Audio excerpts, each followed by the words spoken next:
The creepiest thing that happened to my brother at his summer job. This isn't my story, but it happened to my brother. It's not exactly retail, but it took place in a bowling alley. Here's what happened. Back in the 90s, my brother had a summer job at a local bowling alley. He was saving up to buy a car. He was pretty young at the time, so this was a great gig for him. Part of his job was to clean the place after hours.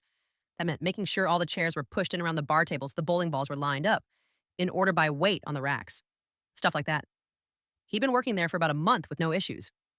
One morning, while he was cleaning, he worked early to get everything ready for the evening leagues. The PA system suddenly came on with a man's voice.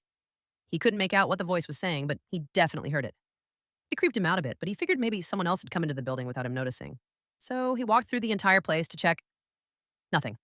It was completely empty, and everything was still locked up.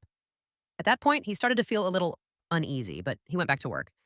A bit later, while he was out on the main floor, he heard the sound of pool balls breaking, like someone had just taken a shot at one of the pool tables. He immediately turned around and looked over toward the pool area, and there was no one there, not a single person. That was it for him. He called home. He was still living at home since he just graduated high school, and asked our dad to come down because he didn't want to be alone in the building anymore. He ended up finishing his shift, but from that point on, he never felt comfortable working there again, for obvious reasons. Strange stuff kept happening now and then, though nothing quite like that day. He finished out the summer, but when the next year rolled around, yeah, he didn't go back. If this story made you gasp, laugh, or just shook your mind, hit that subscribe button. There are so many crazy Reddit tales waiting for you. And trust me, the next one is even juicier. Join our Storytime family and don't miss out on any drama, friendship twists, or shocking confessions.